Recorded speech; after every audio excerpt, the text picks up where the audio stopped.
Hello everyone, this is Shadow. Due to copyright restrictions on YouTube, I can't publish many of the audiobooks you love.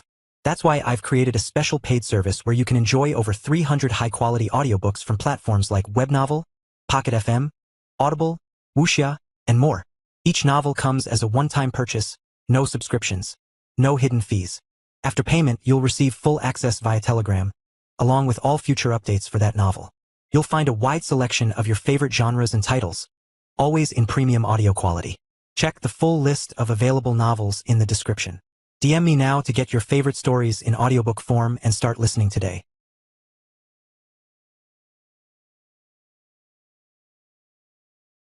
Chapter 1242. Visiting Myths. Raj gave Paul his best fake smile and patted himself on the chest. I pride myself on my honesty and trustworthiness. We simply haven't finished our experiments yet, so we didn't share the news. Can't risk messing up the control group for our experiments, after all. None of the other guild masters were happy about being called the control group for this particular experiment. They all had members who needed gear, and Raj was saying that they were being deliberately left to figure it out on their own, as part of an experiment to see if anyone else would manage the same feat. Why don't we step inside and discuss it out of the sun? Paul suggested. Many alliances would refuse and request a neutral location, in case things got messy with the negotiations. But Raj recalled that Kara had mentioned that they had guests coming, not that there was going to be a big fight. He wasn't well-versed in Badger logic, but Dev would have said something if her attitude had suggested violence and not just chaos. All right, come on in. We will arrange for refreshments to be prepared, and we can all discuss the events that led to this experiment, as well as our future plans. Raj agreed. The newly arrived guild masters were a bit startled by the calm reaction and suspected that they were being led into a trap by the trio of myths. But they were all guild masters, more than capable of holding their own if it came to a fight. And none of them were willing to pass on this opportunity if it wasn't a trap. Better loot from the dungeons, even if it came with increased difficulty, was more than worth the trouble. So nobody hesitated to follow them back to Dev's guild house. He wasn't here to say no to having his house used as the host location for these negotiations, and they already had a fancy meal being prepared there, thanks to Kara demanding that the chef be given a new skill. That would help them impress the guild masters. In theory, the Darklight host house would be able to do the same thing, and it was less crowded. But there was no telling what sort of strange things they would come across in that house.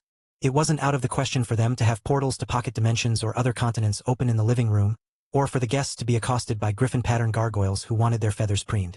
Definitely too strange to be exposing strangers to on the first day. The first thing that Carl saw when they walked in was Dev glaring at Kara, who was laughing at him. What did you do? The druid was whispering while Kara played innocent. 20 myths, all from different guilds, were quite the force to be arriving in his house unannounced. Welcome everyone. If you would like to discuss this in the other room, refreshments and a light lunch will be ready in just a few minutes. Dev greeted them. The other guild leaders followed Dev's suggestion, but it was clear that everyone was beginning to wonder what was wrong with this guild alliance. Their sensibilities were all wrong, and everyone was wearing exceptionally expensive accessories, even though they weren't in combat. It was just a fashion statement for them. What they couldn't know was that most of those items were royal rank mana jade, which looked much more expensive than it was, and the runes carved on it were all for housework or life skills. Only a few would wear their combat accessories all the time. Hugo sat down near the head of the table, but not in the main seat. Everyone, make yourself comfortable. You're going to want to be sitting down for this part. How about we have Dana lead this meeting? She was the only one there for both events. He suggested. So, it was one of your myths who found the secret? The Crimson Tide Guild Master asked, preparing his notebook. Carl made a non-committal wiggle of his hand. Well, yes and no. During the first event, she was an overlord and accompanied the usual overlord dungeon raid team just after the Darklight host joined the alliance. This time, she is a myth, and we were celebrating her advancement. The Dragonkin made careful notes, then stared at the page. Pardon. Dana laughed as she took the spot at the head of the table. That's the usual response. I only just got married to Carl, the cat demon on my left. Supreme Lady Matilda hired a Fey priest to do a soul bond ritual during our wedding, and that pulled me up to his level. She explained. A few of the others slumped into their chairs. She wasn't lying about needing to be seated for this explanation. Dana tapped the table, considering where to start and how much to tell them. The Overlord rank dungeon was an open run, so in theory, anyone in the city could do what they did, if they just knew how and had the skills. But that was the sticking point. They needed the skills to be able to actually accomplish the feat, and as far as she knew, nobody had. Ever. I will start with the most recent one first, as the explanation is simple. We set a new kill time record for the first boss. The system rewarded us with the option to increase the difficulty, which increased the quality of loot drops. That might be harder to replicate if it doesn't start giving the option to everyone who enters. However, the Overlord rank dungeon is an easy one. All you need to do is send in an all-Overlord team, and have them take 0 damage during the boss fight. Not finish it at full health. Have them bring up barriers and cleansing spells so that nobody leaves full health for the entire fight. The guild masters stared at her in awe. It was so simple, and yet so utterly implausible as to be practically impossible. Yet their team had done it. It had to be a matter of group composition. Chapter 1243. All the DPS. Carl relaxed in his seat as Dana and the visitors discussed the intricate details of the tactics and skills needed to accomplish the feat. The consensus was that the 2 best ways would be a druid tank with limited invulnerability, and a white dragon cleric who took a barrier specialization, or multiple golem mages and rogues for crowd control so that the boss didn't damage anyone else. All of the above was also an option if you had the people. What sort of group combination did you have to set the new mythic kill time record? That might also be possible to top. One of the mages asked. Well, Carl is short on damage because he's a beast master who advanced before his beasts. But we've both got 3 golem type spells, plus some extra summons for bonus damage. Then Dave as our tank, a warrior and our healer. The mage looked confused at her answer, so Carl clarified. We both have golem, greater golem and epic golem spells, plus golem duplication. So we have a rather formidable summoned force. Enough that there is no need for either of us to get into melee combat most of the time, though we are both melee-capable classes. He offered. So, Beast Master is a warrior-type class? The Dragonkin Guild Master asked. No, not at all. It's really more of a support-type class than a directly combat-oriented class. Normally, I fight with a group of bonded magical beasts at my side and share skills with them. But if I need to go into close combat, I have a transformation spell to become an avatar of the World Dragon. Carl explained. The guild masters chattered quietly as they tried to decide whether that was an improvement or not. Some classes offered buffs like the bards, but they were generally useless in combat. That clearly wasn't the case for the Beast Master class, but that might only be because of the transformation and summoning skills that he had gained. Even a bard who could turn into a mythic dragon would be at least half decent in combat, just based on his physical prowess. In fact, for the pure-blooded dragons, their class was more of a bonus to their abilities at lower levels, unless they were a cleric. So, if I understand this right, your skills allow you to buff the damage done by your whole group, and when your beasts are on your level, they accompany you into combat, effectively increasing the numbers of the party members? Paul, the guild master of the Crimson Tide, asked. Carl nodded. That's exactly it.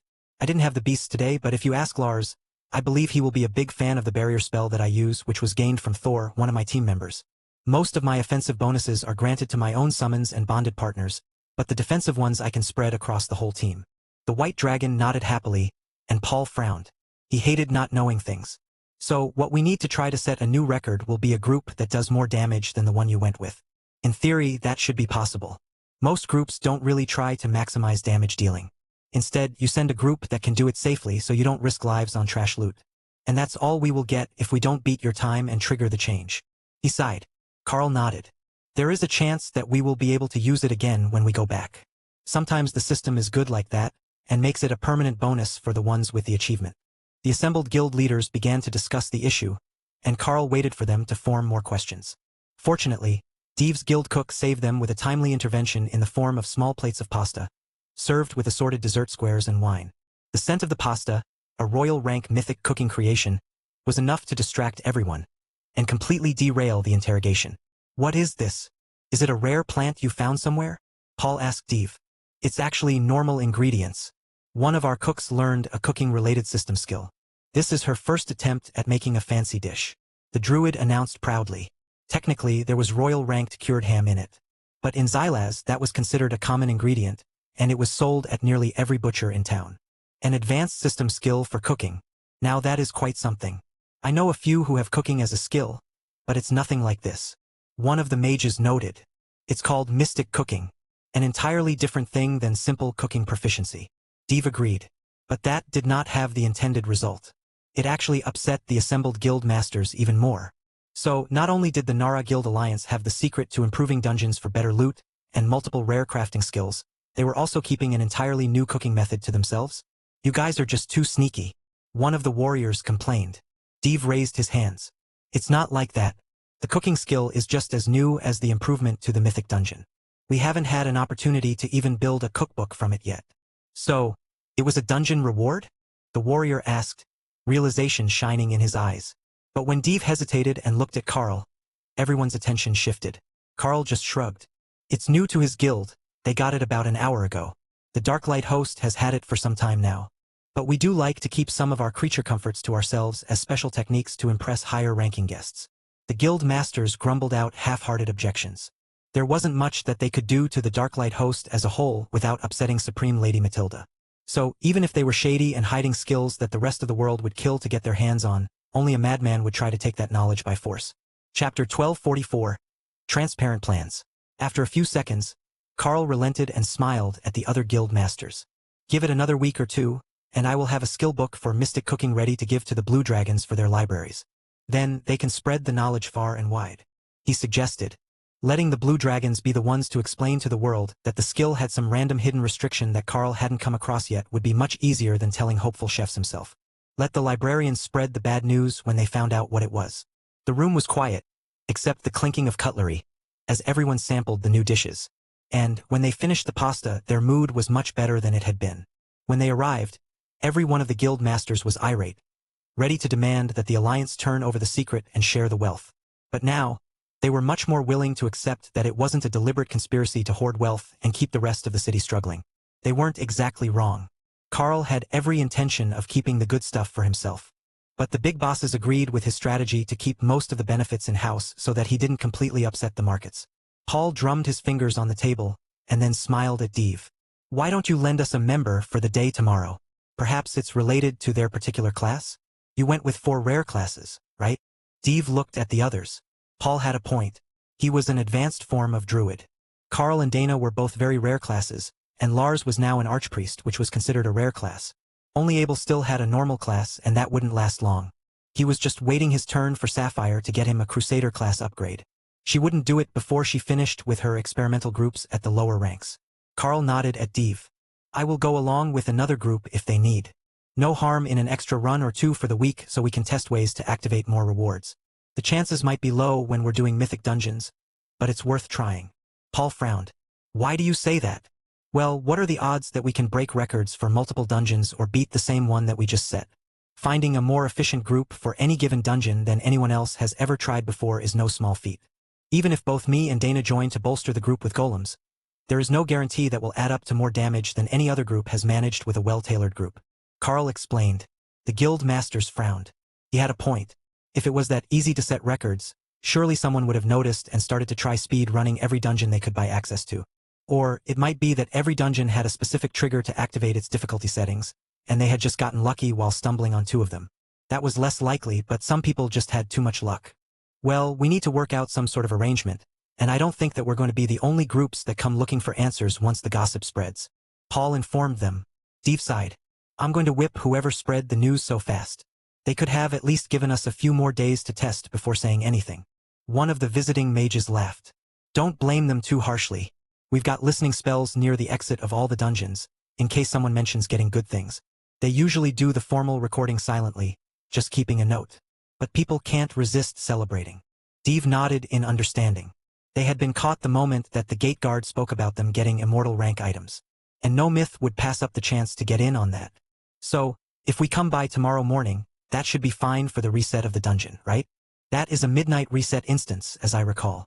One of the mages asked eagerly. Dave smirked at him. It is also only a 5-person instance. I don't know how you want to organize things, but if Carl is willing to go with a group, I don't see a problem having our alliance members accompany your teams for the day. That was a good point. There were 20 guilds represented in the visiting group, and only 5 who had entered from the Nara Group Guild Alliance. Not exactly a small number, and they were just the guild leaders, not a cohesive dungeon team. If they were going to make multiple groups, they would need to call in more healers, the best damage dealers that they could find, and then work the group around who would be with them. It sounded like only the ones known as Carl and Dana might be willing to go with them tomorrow, so they would have to provide the rest. But that could be arranged. Paul got a suspicious look, then turned to the others who had come with him. We should arrange a schedule to attempt the dungeon. Clearly, the damage dealers from the Nara Group Alliance are top-notch.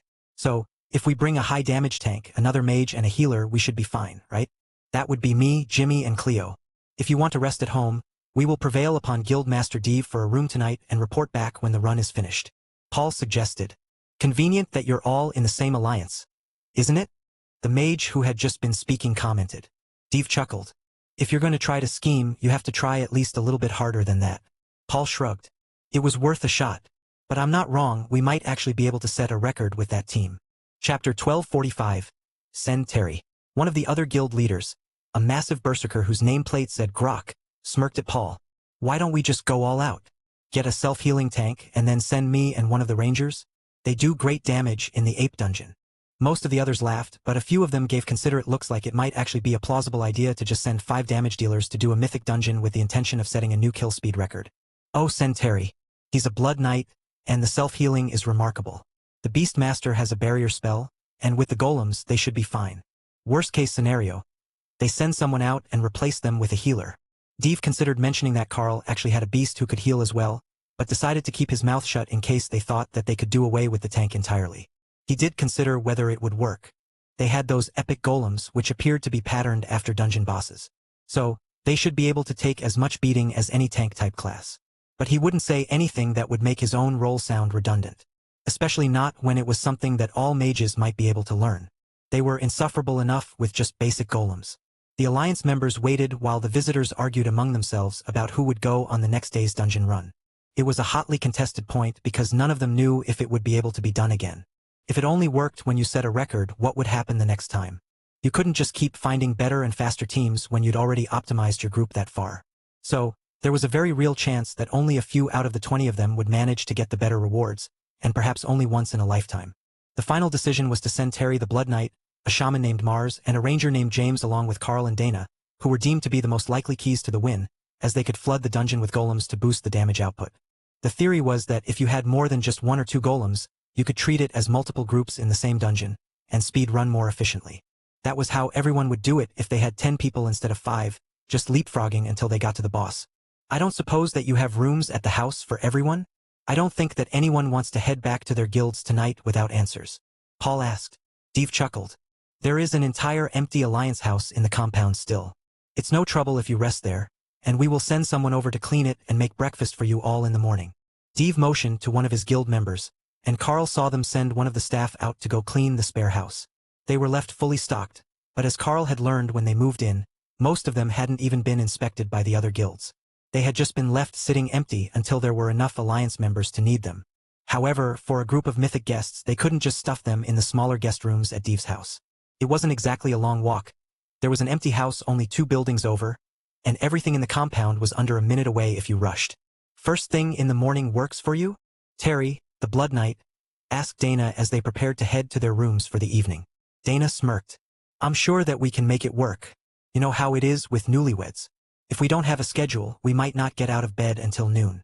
The Blood Knight chuckled. If you're smart like me, you marry a succubus and then it's that way every single day. But since I'm sleeping alone for the night, I'm sure that after breakfast should be fine. But congratulations on your wedding. Who might the lucky gentleman be? Dana pointed at Carl, who bowed elaborately and kissed her hand, which made the others laugh. Oh, a power couple. Well then, at least I'm not tearing you apart, just making you get out of bed early. Terry joked. Dana laughed. Well, that's one way to look at it. Now, we will let everyone rest, and see you first thing tomorrow. That was Carl's cue to start shaking hands and saying goodnight so that they could escape for a little while, before another argument broke out about the what-if factors. They were greeted at the door of the Alliance house by Button and Lotus, each holding a stack of cookies. You need to solve this for us. We're taking votes on which one is the best. Lotus explained. Button nodded. On my side, we have cranberry almond coconut peanut butter cookies. On her side, we have the clearly inferior chocolate chip cookies. Lotus stuck out her tongue at the little dragon, who just smirked at her while Carl took one of each cookie to taste. Button gave Dana a suspicious look as she also selected one of each. I don't know if we can trust your vote. You like oatmeal raisin cookies. That made Dana laugh. And what is wrong with oatmeal raisin? Sometimes a nice chewy cookie is good. Raisins. Raisins are what is wrong with oatmeal raisin cookies. Button insisted. Dana smirked and took a bite of each of the cookies, then gave the one Button had selected a curious look. There is so much going on in this cookie. Multiple textures, fruits, nuts, chewy, crunchy. Not bad, though. But double chocolate chip is a classic. It's hard to argue against a timeless cookie recipe. Dana explained. Lotus smirked, certain of her victory. Now she just needed Carl on her side. Carl called Kara and Tion out, and let them each take a bite of the 2 cookies so he could get their votes. But that didn't help at all. Kara wanted to smush them together, so she could get all the flavors in one, and Tion refused to try the chocolate cookie, insisting it didn't smell edible. Though for him it might not be. Carl seemed to recall something about dogs not being able to eat chocolate, and wasn't sure if that applied to foxes as well. Chapter 1246. Back to the dungeon. The next morning, they had 3 guests for breakfast, all eager to get going for the dungeon run. "Is Ray ready?" Tessa asked as she settled into a chair beside Thor. Carl shook his head. "Not yet. She's perfecting her bath, and will likely reach the peak of totem rank later today. She's very close, but not quite at the bottleneck, and she's convinced that it will be better if she pushes the bottleneck a bit before trying to advance." Tessa sighed. "That's a shame. The run would go faster if she was at mythic rank." Carl nodded. "Well, there's always another attempt. After all, now that the experiment is public knowledge, every alliance is going to be trying to find ways to unlock new difficulty levels for every dungeon. But that reminds me, has the Overlord rank team asked any of you to accompany them on their runs since we returned?" Tessa nodded. "Yeah, we will all be going with them today. It took some convincing to get Lotus to do something other than argue about cookies with Button, but we put them both down for a nap before the dungeon after lunch." Terry, the visiting Blood Knight, chuckled. It made them both sound like small children, but he had been accosted about the cookies when he first arrived as well. He wasn't sure if they were sisters or simply kindred spirits, but there was definitely more than a decade between their ages. That also explained why Lotus was missing breakfast. She had been up all night eating cookies. She could dress it up with any sort of excuse that she wanted, but the fact remained that she had definitely eaten enough of the cookies to put her and a small dragon into a sugar coma. In fact, Carl wouldn't be shocked if they were both in dragon form right now, sleeping it off. Lotus beast form was a small green dragon, roughly the same size as Button's forest dragon form. One day, he would have to find out why she didn't get a humanoid beast form transformation the way that everyone else did. She was a cute dragon, though. In preparation for the trip, Carl formed the group with himself as the lead, just in case that made a difference in whether they would be offered the chance to do the higher difficulty again. There was a large crowd gathered in front of the dungeon entrance when they arrived, including a few that Carl was sure were reporters, taking notes and using a system skill to record the group entering. "We're not exactly subtle," Mars, their trollish shaman, joked. "Well, we are pretty awesome. Hard to ignore." Carl agreed. The troll chuckled, while Terry rolled his eyes. "I can see why you are Deve's friend. That man is pathologically incapable of taking anything seriously." Dana giggled, and Carl noticed that many of the young men in the crowd blushed the moment that Fox Charm hit them. "You should have seen him when the dungeon difficulty increased. We've got a Chaos Badger on the team, and he's absolutely sure that the whole thing was a divine cosmic joke. Some sort of secret Badger plot to mess with him." Mars nodded and stroked his beard with a sage expression on his face. "Given his history, I agree. It is possible that the Laughing God and the Beast Gods have teamed up to turn his life into their own personal entertainment channel. All it needs is one more Badger and a Green Dragon Cleric." Carl smiled. "Both of which we have in the Darklight host. They get along famously with his children." A few of the bystanders laughed at Carl's joke.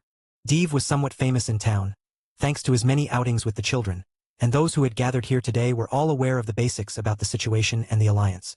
"Mr. Carl, is it true that your group believes they can set a second kill time record in 1 week?" One of the reporters called. "These fine gentlemen aren't from our alliance, but we have optimized the group for maximum damage, so there is a good chance that we will be able to beat the time that the alliance group set yesterday." Carl replied.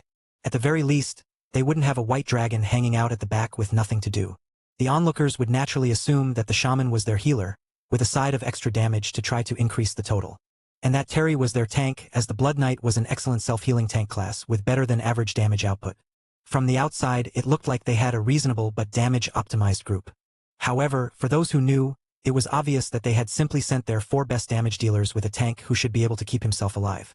Carl led the group inside, then prepared to give one last warning about the plan.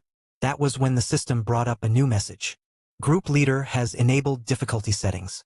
Please choose difficulty 1-5. Carl smiled. "Well, gentlemen, how brave are you feeling today? The system says that we get to play on hard mode." Tion laughed as he came out to sit on Dana's shoulder, and Kara exited her space to fly around their heads.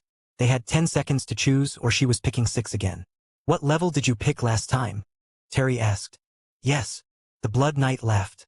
"I thought that might be the case. Why don't we try level 3 and see how the loot is? If nothing else, it will satisfy the others' questions about other options." Carl nodded and called out his golems, along with the spectral knights. "System, we choose level 3. Level 3 difficulty chosen. Dungeon timers set to 45 minutes. Totem-ranked apes appeared all over the dungeon, and the closest ones began to charge straight for them, having a much larger aggressive range than the standard groups. Alright, go time. Tion, look after the Dana mage. Kara, don't let Tion fall on the ground. Ray, when you have a moment, there's plenty more blood here for you. The others ignored Carl's habit of talking to beasts who clearly couldn't speak to answer him, and prepared to meet the rush. They only had 45 minutes to complete the run before the enrage timer peaked. Chapter 1247. Everyone can play. Ray came out instantly along with her full force, and Dana sent her golems to handle the totem-ranked group, while Carl went for the others. But this time he didn't use the Myceloid Kings.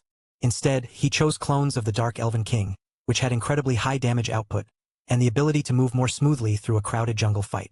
They looked somewhat mundane, and blended well with the Lamia bodyguards as well as the Epic Guard. But this time they got totem fights from the start, so even Remy came out to play. And Taunt Hawk. The air filled with fire and ice, the competing effects of two opposing forms of apocalypse, causing a nearly blinding haze of snow and embers. The fighting style confused the new group members, but they all followed Carl's lead into combat, intending to eliminate the mythic-ranked apes as fast as possible. Hawk and Remy rolled forward with their effects while Ray cleared the leftovers.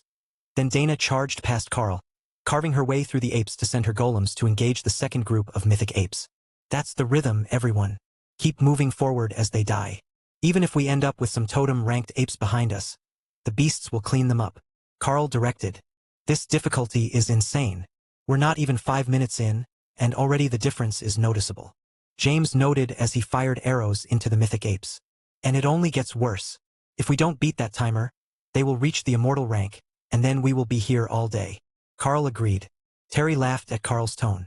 If they failed the timer and ended up surrounded by immortal ranked apes, they would be here much longer than all day. They probably wouldn't come back out again.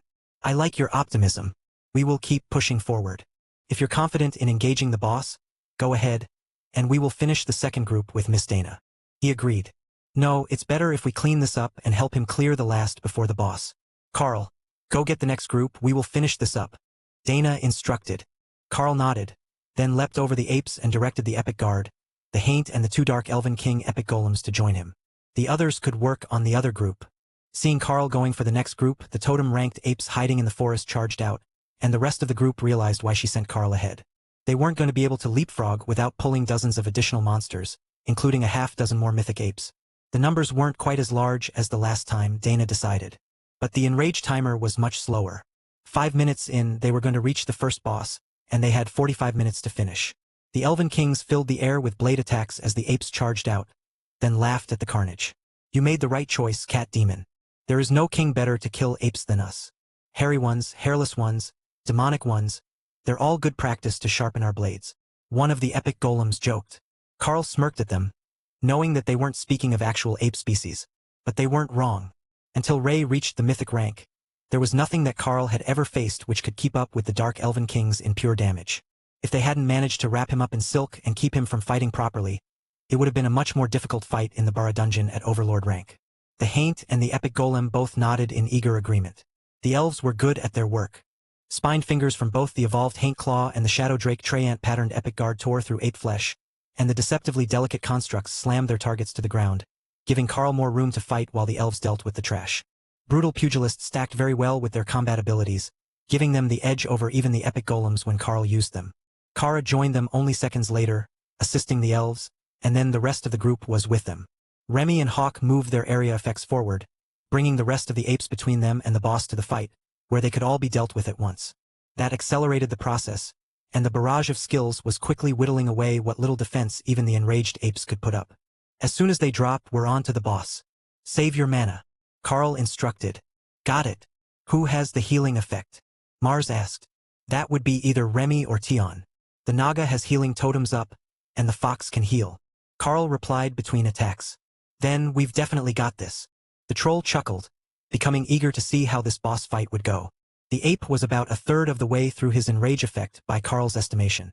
They were only about 5 minutes into the dungeon, so they should have plenty of time, but at the speed that the boss was enraging, there was no way that it wasn't going to hit immortal rank by the 20-minute mark. Perhaps that was the trick. Carl activated Avatar and charged into combat as soon as the last of the guardian apes were dead, ready to test a theory. The theory that 45 minutes was actually 2 sections of just over 22 minutes each. If the second boss enrage timer reset when the first one died, he would have his answer. Goddess, Was he still holding back? Paul asked as he followed Carl into combat. Dana laughed. Not really. That form is too big for the other fights, he couldn't move properly in the jungle as a dragon. But the boss is much larger, and it's easier to fight him when you're huge. The Blood Knight made a mental note of that for future reference. They would have to try to find mages with oversized golems for future attempts. Chapter 1248.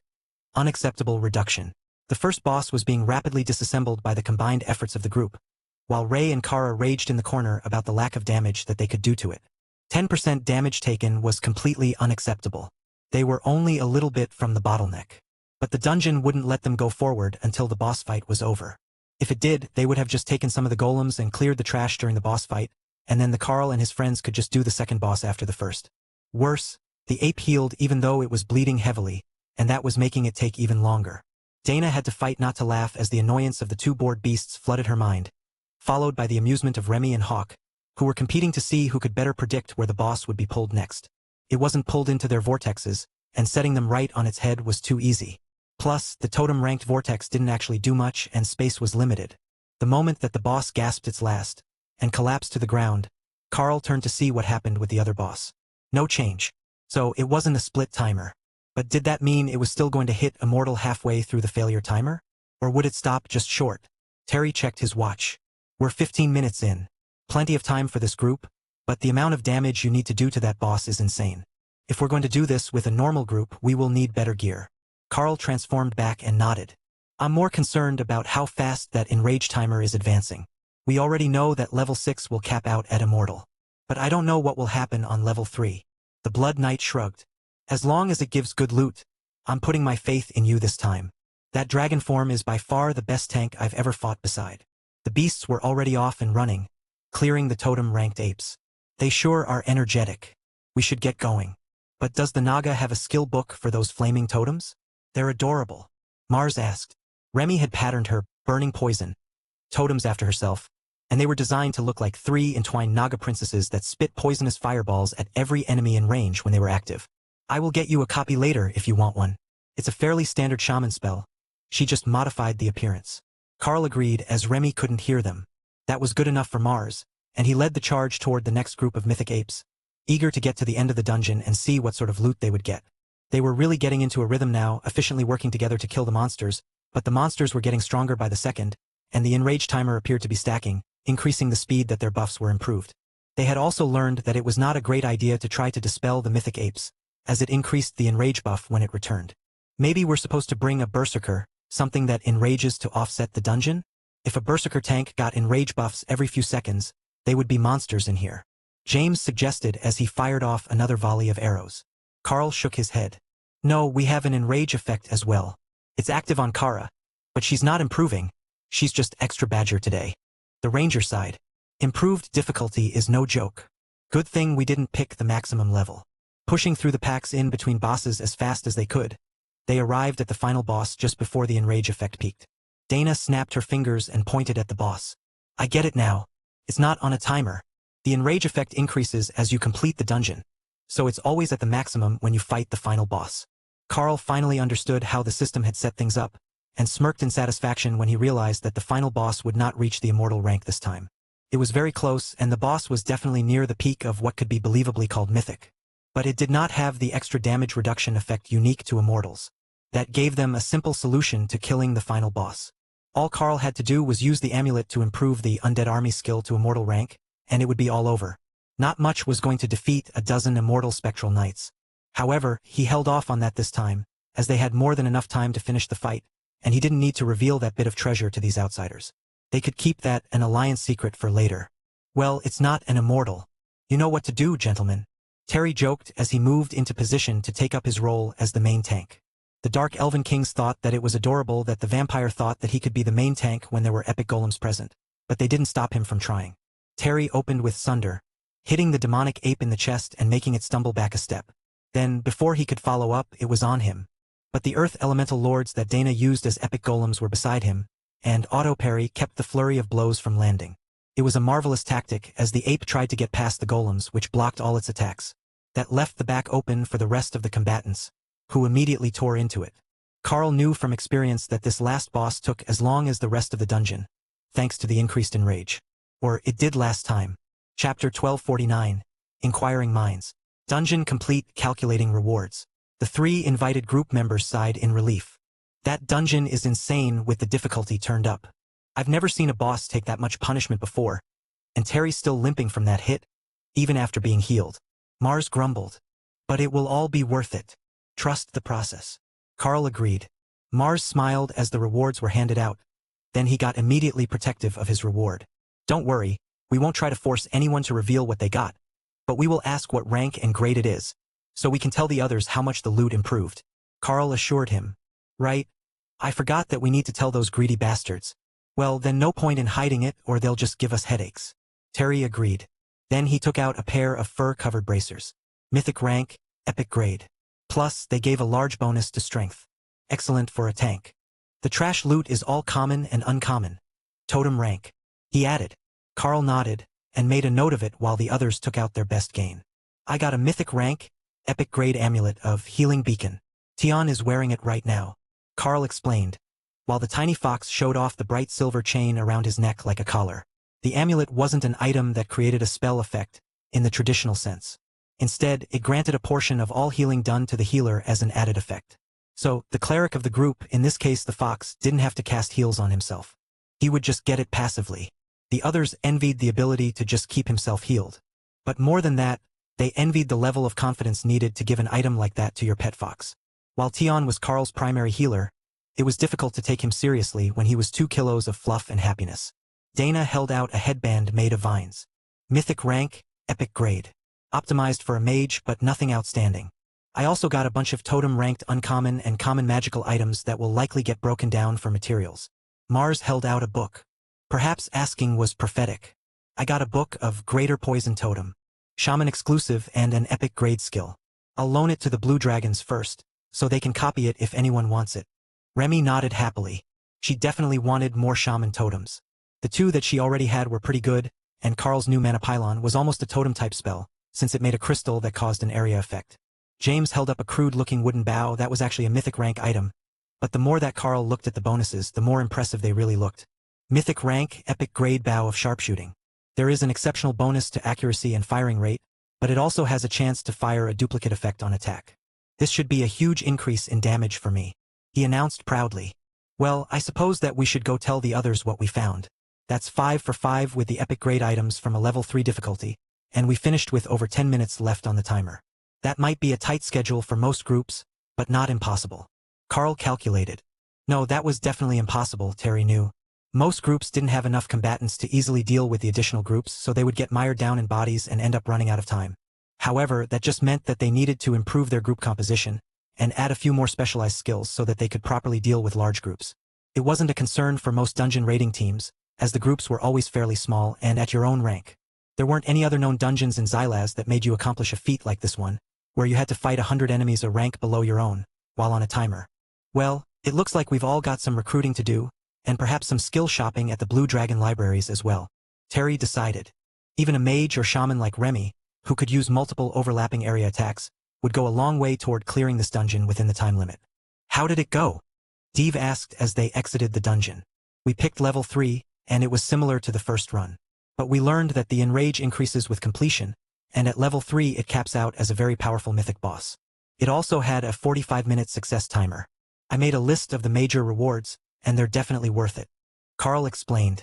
The other guild masters shared excited plans to loot this place clear, once they could get one of the alliance members who could trigger it every visit to join them. Paul frowned. Now, I suppose that the issue will be that it is likely only the record holders that can trigger the dungeon's difficulty settings.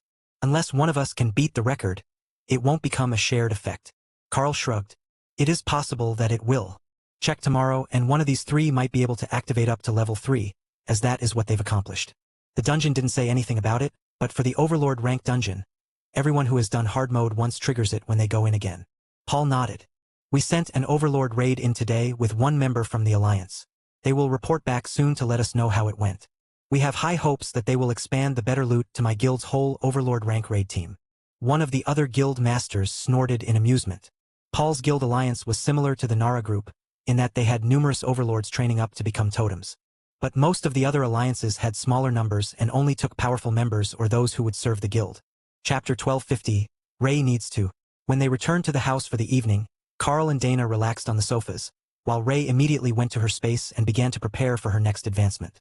She might not have quite everything that she had wanted to prepare, but she had just enough of it that she was certain she would not miss out on any of the essential benefits to her advancement. This latest run, and the extra understanding of the art of stabbing things that just wouldn't die, had helped her reach the peak of totem rank abilities for a blood destruction demonic spider, and now she was ready to head for the mythic rank and begin her work on trying to slay the immortals. Nothing was more important in her mind than learning how to kill the things that were openly referred to as immortal. Now, she did understand that it meant functionally immortal, in that they would live forever if not killed. But that didn't matter. The mere word immortal was offensive. Dana did her best not to laugh at the single-minded focus of the spider, who was currently mixing herself a bath with all the culinary flair of an executive chef, and the precision of an alchemist. Both arts should have called to her, Dana thought, but it was her overwhelming love of fashion that had won out in the end, and left her as a tailor. I should have asked Nacht if he could get me a bit of blood from his mythic friend. I am missing a bit of strength with the darkness element. Ray sighed. I can likely get a totem-ranked black dragon over to donate if you need. Carl suggested. Ray considered it, then shook her head.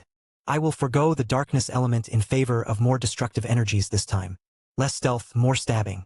Heavy stealth. Dana frowned in confusion, then giggled as she understood. There was no failure of your stealth skills if there were no survivors to report it. Ray mixed up the combination of mythic and immortal rank bloods, then carefully heated them to her desired temperature before nodding happily and taking out a small vial from her hidden storage spot for annoyingly shiny rocks. The perfect hiding spot where nobody ever looked. What she had was a bit of immortal rank Treyant sap, and it smelled suspiciously like the Fey realm. How she had managed to get it without alerting anyone else was a mystery, but she definitely had it, and the mixture added a hint of woodsy overtone to the blend, like a deep forest after the rain. If that forest had just seen a massacre.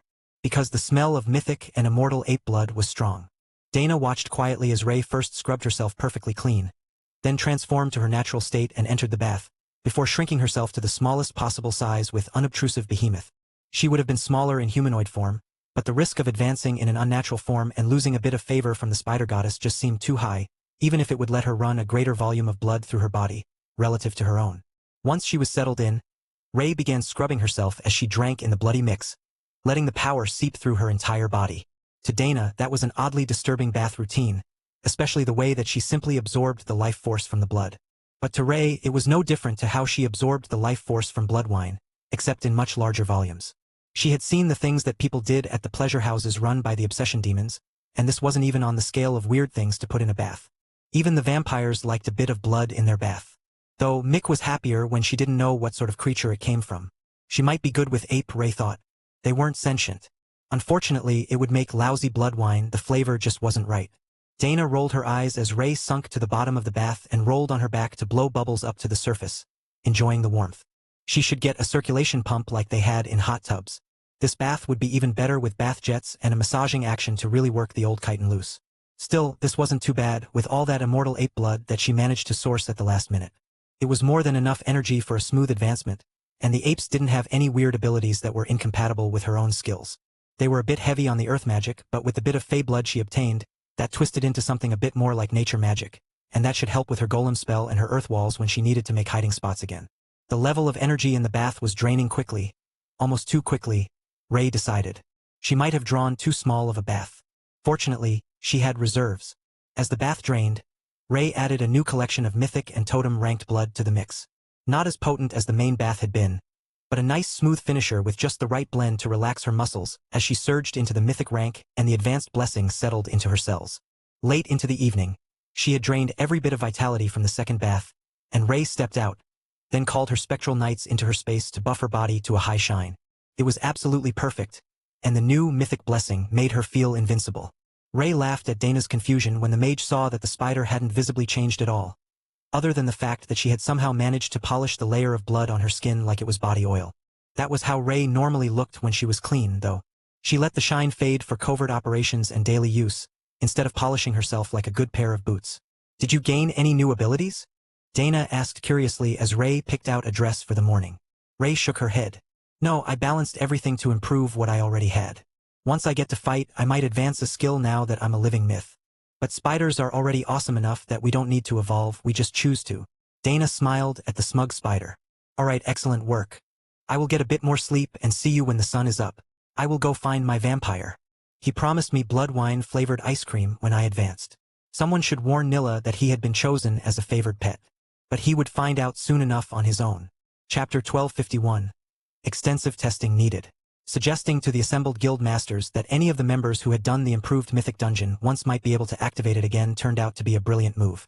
Especially as the very next morning started out with all 20 guild masters assembled at the entrance to the Alliance compound again, ready to form groups to head into the dungeon for extensive testing. Paul nodded politely to Carl and Dana. I hope that you don't mind breaking up the dynamic duo. We need all 8 of you to make enough groups with a chance to activate the effect. All right, make sure that they're the group leader. That might be important, as the system mentioned it before we chose the difficulty last time. Carl agreed. Dana shrugged. She would be fine going on her own with a good group. She might not be compatible with the Spectral Knights, but she had a solid force of golems on her own. The soul bond was a wonderful thing, and Dana knew that her raw power level was exactly the same as Carl's, and they just had different specialties. If she wanted to lead a group, there shouldn't be any more problem with her power level than with his. Besides, everyone here was a guild leader, and in Xylaz that meant something. Not always that you were the best raid partner, though. Just that you were competent as a duelist. Carl motioned for everyone to come inside, away from the increasing gossip. This was not the first time that so many guild masters had gathered at the Nara Group Alliance recently, and while not everyone had heard the gossip about the dungeons, the power of the visitors was suspicious. Now, who wants to go with whom? Did you already make groups before you came over? Carl asked. Paul nodded. We did. Just so that we didn't have to worry about not having the right combinations among the guild leaders. If we can actually choose the difficulty and reliably get epic grade rewards, then we can do it with a standard group and just stay under the timer. We've made sure every group has golems and at least one area damage specialist. That was what everyone agreed would be needed for a standard group. Paul handed Carl a list of names, and Carl laughed as he saw the descriptions. It looks like I have a fan base, he joked. His group was 4 blue dragons, 1 war cleric and 3 shamans. The dragonkin warrior shrugged. That's just how it worked out in the end. The group should be solid, as they're all competent damage dealers, and the war cleric causes an area healing effect on hit. Tion perked his ears at that news. That sounded like a fun skill. He wouldn't mind learning it. He could cast it on Sister Ray, and they would all get healed every time that she stabbed something. It was a win-win proposition. I think that my brothers are getting more and more lazy by the day. Hawk likes to soar around and slack. Thor is addicted to hot springs. And now they've taught Tion to offload his healing onto the hard work of his sisters. Remy complained. Thor laughed at the offended Naga. It's not that I'm lazy, the hot water is just too good. Don't pretend like you weren't there until 10 minutes ago. He joked. Thor had a point. The new hot springs that Carl had put in the tiny world were good. Whenever she had to wait on a potion to be ready, she would go soak in the heat and scrub her scales. It wasn't like it was busy. The only ones who used the hot springs on the mountain were Thor and Tessa, and they didn't mind if she used one of the other pawns. The 4 blue dragons assigned to Carl's group came over, eager to get things started. The war cleric can tank, and the rest of us will do our best to deal damage. Blue dragons are lightning element, so our affinity for offensive magic is strong, especially with a shaman class. One of the dragons explained. All right, that works for me. I will have my epic golems work with him in the front lines against the enraged apes, and then the rest of them can deal with the extras that come from the sides. That's a new feature, so don't just go by what you remember from the last time that you were inside. Carl reminded them. Got it. Now let's go see what the dungeon has for us. Do you think that we can still do a high difficulty rating with this group? I heard that the secret to success was all the golems. Carl patted him on the shoulder. Fear not. We might not have the Dana Mage this time, but we've got a mythic ranked Ray today, and she's got some constructs of her own. Plus, she's an absolute powerhouse in combat. Oh, one of your beasts advanced? Which one is Ray? The war cleric asked. The blood destruction demonic spider. Being favored by the spider goddess, she's got incredible damage output. We will be all right. Carl explained. The dragons were practically vibrating with energy at the chance to try something new, so Carl skipped the intermediate steps and simply opened a portal near the entrance to the dungeon, which unfortunately put them right in the middle of the gathered reporters and spectators. Is it true that you did find a way to improve the loot in this dungeon? Is it repeatable? How much did it improve? Any comments on your secrets, sir? Is it true that they call you the Monster Man because of your bedroom skills? The reporters shouted all at once. One of those questions was not like the others. Yes, it improved by half a rank, no comment on our secrets, and maybe. Carl replied, then took one long step toward the dungeon, while the dragons all laughed. His wife is a divine fox. One of the dragons quietly informed the reporters. That started a whole new round of gossip because everyone in the media circle knew who the dragon was talking about. There weren't a lot of divine fox girls around. Dana had been in the Winter Festival's fashion show recently, at Overlord rank. But she had returned under a month later at Mythic rank. So, she was married to Carl, who was also Mythic. Which meant it was a soul bond. Or something similarly permanent. There was simply no other plausible way to explain how she had advanced by 2 ranks in under a month. Chapter 1252. This time with dragons. Carl stopped when he entered the dungeon and waited for everyone to come out. Even Thor had joined them today, a rare change as of late, as he was quite enjoying his peaceful alone time with Tessa. Soon, Carl would have to talk to the cleric and the behemoth about matters of marriage, or where their relationship was going. He might not be the most responsible leader in the world, but he wasn't going to end up with a deadbeat father among his partners. Thor snorted in amusement at the thought. There was no way that he would abandon his hatchlings. The dragons entered just before Ray summoned her spectral knights and golems. From what Carl could see, the advancement to mythic rank hadn't caused any major changes in her skills or constitution, but with her improved power level it should still be a huge jump in her damage output. What difficulty do you want? The war cleric asked. Ray gave him a look that made his blood run cold. Spiders might not have expressions in the traditional sense, but he was quite certain that she intended for there to be carnage. Carl chuckled as Kara came out to stand on Ray's head in solidarity. Well, that's 2 votes for all the difficulty. Did you all eat a big breakfast? If we do that, then the last boss will be immortal. But so will the best loot. The 4 blue dragons shared excited looks then nodded. If you think that we can do it, then we will go with your plan. Dungeon level 6 engage. Kara cheered. Invalid team member, the system informed her. Kara glared at the message. It worked when she was messing with Deve. Why couldn't she upgrade the maximum difficulty now? Carl laughed and scratched her head. Level 5 is fine. He began, but Ray glared at him. No way was she missing out twice. Fine? Dungeon, maximum difficulty. Carl agreed. Safety limits overridden at user request. Difficulty level 6 chosen. The dragons stared at Carl in concern. They had said difficult, but what sort of option did you have to pick to get a safety warning in a dungeon? They all came with a risk of death. Ray cheered as she charged forward, leading the golems into combat, and leaving only the bodyguards with Carl and the dragons. Then, she began to test her new abilities, while Carl motioned for the dragons to wait. Give her 10 seconds. It's her first fight since her advancement. Give her the chance to see how her power is before we get involved. He explained. Ray pulled everything to the first enraged group, and then engaged blood destruction. The totem-ranked apes exploded nearly instantly, then stood back up again as blood golems thanks to Ray's Queen of the Damned ability. They were cannon fodder against the enraged mythic rank apes, but she sent them forward to pick a fight with the other totem-ranked apes. Then, Carl and the others charged into combat, hurling ranged skills at the apes, while the war cleric activated an upgraded version of consecrated ground around himself, exploiting the vulnerability to holy damage. That caused a steady stream of healing to flow to the group, and Tion giggled happily as he studied the effect, attempting to learn how to replicate it. It was just as good as he had hoped, but he hadn't thought of consecrated ground. He could use that skill too, and it would share the healing to the whole group without shamelessly piggybacking off his sisters. When the next batch of totem-ranked apes were becoming severely injured, Ray Shadow stepped away from combat and used blood destruction again to kill everything, and double the number of blood golems she had. That skill is broken. The war cleric laughed as he realized what Ray's plan for the dungeon was. She now had 50 blood golems, and 5 of them were mythic ranked. Then, the team cut down the first group and charged into the second, while the blood golems used the epic golems as blockers to bypass them again, going for the last trash mobs between them and the boss. The difficulty rate is going up way too fast. How long do we even have to complete the dungeon? The war cleric asked, confusion in his glowing blue eyes. Carl checked his interface. We've got 12 minutes left of 15. As Carl recalled, it had taken them longer than that the first time. The final boss was a nightmare to defeat. But the dungeon hadn't mentioned a fail timer this time, so perhaps simply completing it got the reward and doing it in time got you a bonus? That would be great for Ray's mythic debut. With Ray in combat, Predation was quickly adapting to give steadily increasing bonus damage along with Rampage. The extra damage from so many attacks was stacking to an incredible degree, and without all of Dana's golems here it was even more noticeable. Even Thor's attacks on the mythic apes were doing noticeable damage already. The only issue was that it only lasted a minute, so when they got to the boss, most of the stacks would fall off. I'm going to send everything to charge the boss as soon as I clear those totems. Ray informed Carl. Drive the mobs backward. We're taking them to the boss platform.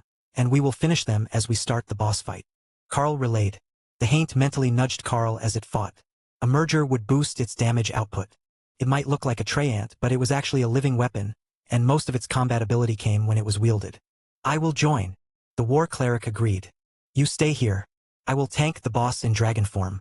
Watch and you'll see the trick to keeping it from hurling stone attacks at the group on top of the stone spike waves. Carl explained. With the Haint Claw merged, Carl activated Avatar at Immortal rank using the Amulet of Destruction.